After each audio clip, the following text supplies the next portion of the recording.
dans Ésaïe chapitre 45 au verset 7. Je répète, Ésaïe chapitre 45 au verset 7. Dans la traduction Louis II 1910, il est dit que, on vous dit que c'est Dieu qui parlait là-dedans.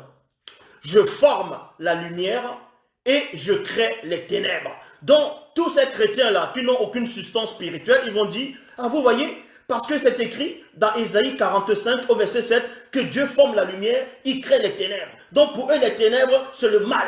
Pour eux les ténèbres c'est Satan. Parce qu'on dit que Satan est le prince des ténèbres. Non, ces ténèbres-ci n'ont rien à voir avec le mal. Est-ce que vous comprenez? Ces ténèbres ici n'ont rien à voir avec le mal. C'est les ténèbres du début. Ça, on va vous expliquer ces choses-là. Vous n'avez pas besoin de sortir d'Advar, de Saint-Cyr. Vous n'avez pas besoin d'avoir bac plus 10 pour comprendre cette base. Ça, c'est tellement simple. Dans Ésaïe chapitre 45 au verset 7, il dit, je forme la lumière, virgule, et je crée les ténèbres. Ces ténèbres ici, là, c'était l'obscurité. Et ensuite, on vous dit, je donne la postérité, virgule, et je crée l'adversité. Moi, l'Éternel, je fais toutes ces choses. Maintenant, ils vont prendre des Bibles trafiquées, des Bibles où ils ont mal traduit. Ils vont dire que, en gros, que Dieu, il crée le bien et il crée le mal. C'est pas ce que ça veut dire. Donc, Dieu donne la postérité par son verbe. Est-ce que vous comprenez? Donc, il va donner la postérité parce que quand tu obéis à ses lois, quand tu obéis à ses préceptes, quand tu obéis à ses commandements, il te bénit, il te donne la postérité, tu vas prospérer. Et maintenant, quand tu désobéis, on te ramène maintenant le contraire de la postérité, c'est l'adversité. Donc, tu vas devenir pauvre. Ça ne veut pas dire que Dieu va créer le mal. C'est pas ce que ça veut dire. Et c'est là où les gens comme les Gédéons, qui n'ont aucune connaissance, ils vont prendre les versets, ils vont tordre les versets, ainsi de suite. Et je poursuis dans la Bible Parole de vie, il est dit, je forme la lumière et je crée la nuit. Vous voyez, je crée la nuit. Je crée la nuit. Maintenant, pour vous montrer que Dieu ne crée pas le mal, celui dont vous nommez Dieu dans les Bibles actuelles classiques, il ne crée pas le mal. On va dans Ecclésiaste chapitre 7 au verset 29. Il est dit, seulement, virgule, voici ce que j'ai trouvé. C'est que Dieu a fait les hommes droits. Dieu a fait les hommes droits. Mais ils ont cherché beaucoup de détours. Vous voyez? Dieu a fait les hommes droits, mais ils ont cherché beaucoup de détours. Dans d'autres versions, on dit, Dieu a fait l'homme droit et il a cherché beaucoup de détours.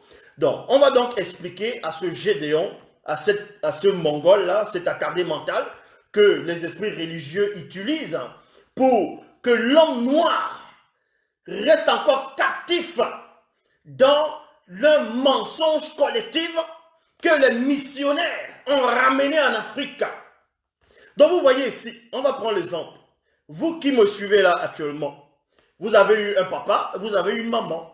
Bon, on va dire, votre maman vous a accouché. Votre maman vous a accouché. Et admettons que en vous accouchant, vous n'avez pas eu de cicatrice. Donc, vous sortez et vous accouchez. Maintenant, plus tard, vous grandissez. Et vous jouez peut-être au foot ou bien vous tombez et vous vous blessez. Vous avez une grosse blessure. Et la blessure, plus tard, elle va guérir. Ce qui va apparaître, ça va être la cicatrice. Est-ce qu'on va dire que votre maman vous a accouché avec la cicatrice?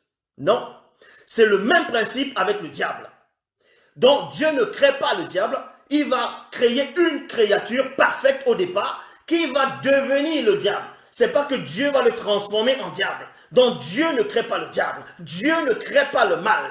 Donc, ce Mongol, cet attardé, ce malade de Gédéon qui vient se pavaner dans les rues d'Abidjan pour raconter qui en gros, il est le seul qui va confondre tous les pasteurs de la Côte d'Ivoire, que personne ne peut le défier, ainsi de suite, qu'il est le seul qui apporte exactement ce que Jésus disait.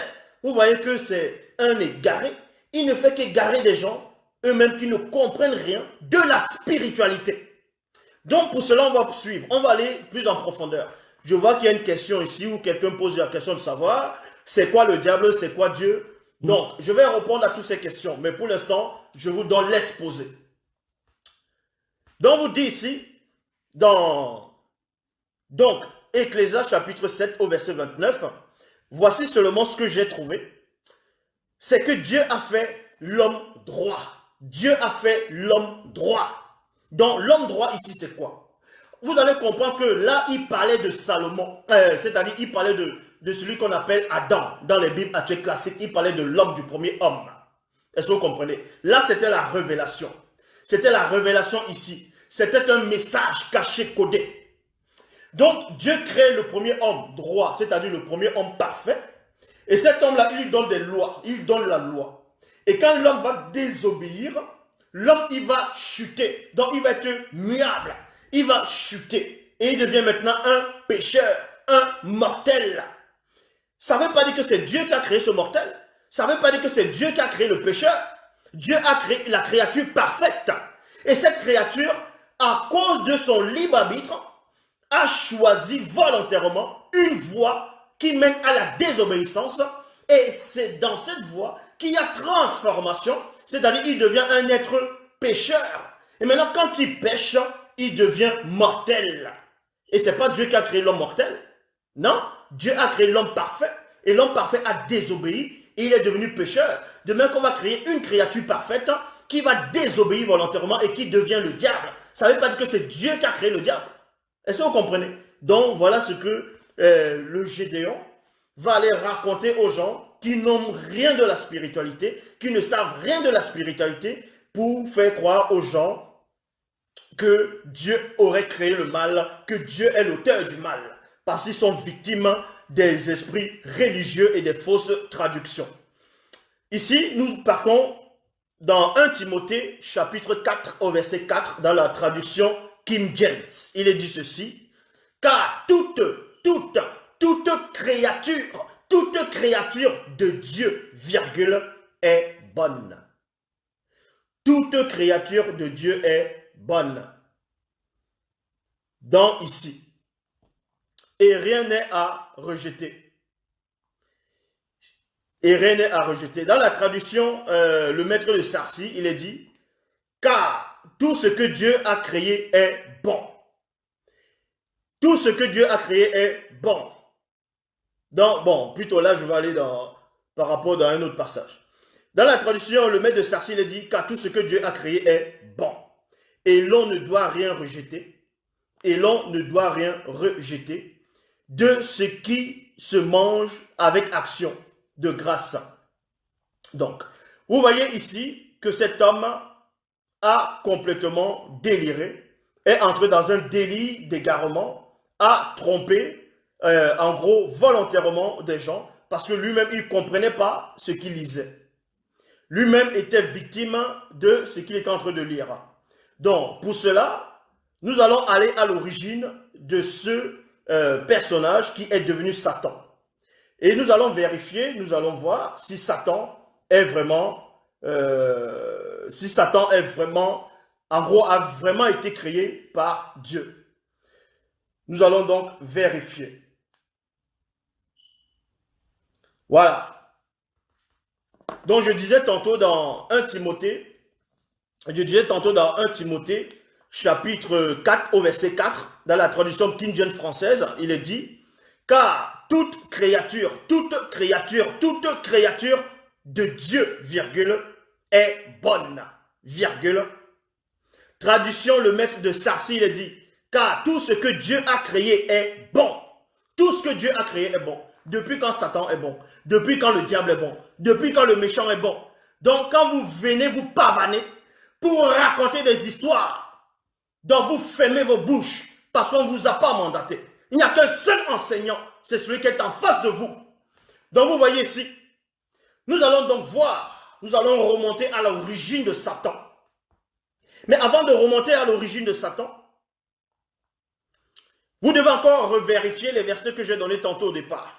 Dans Proverbes chapitre 16, au verset 4, que cet attardé mental de Gédéon et ses acolytes, et pas seulement lui, avant lui, il y a eu des gens qui ont eu cette pensée-là, à savoir que Dieu aurait créé le mal, que Dieu crée le mal, que Dieu crée Satan, parce que toutes choses ont été faites par la parole de Dieu, donc si le mal existe, forcément c'est Dieu qui a fait créer cela. Donc ils vont se dire dans les raisonnements qui ne tiennent pas, les raisonnements qui étaient plongés dans l'obscurité, dans le péché, dans la confusion, ils vont se dire, Donc forcément, si le cafard existe, mais c'est que pour eux, c'est Dieu qui a créé le cafard. Mais si moi je dis que Dieu n'a pas créé le cafard, ils vont dire, bon, si Dieu n'a pas créé le cafard, si Dieu n'a pas créé le diable, mais le diable existe. Donc est-ce que ça veut dire qu'il a été créé lui-même? Ou bien c'est un autre Dieu qui a créé le diable, vu qu'on sait que Dieu est le seul créateur, selon eux, ce qu'ils disent dans les Bibles actuelles classiques? Non, on va vous expliquer ces choses. C'est très simple. Donc retenez ceci, dans Proverbe chapitre 16, au verset 4, il est dit, l'Éternel a fait toutes choses en vue d'un but. Point virgule. Ainsi le méchant pour le jour du malheur. Ça ne veut pas dire que Dieu a créé le méchant.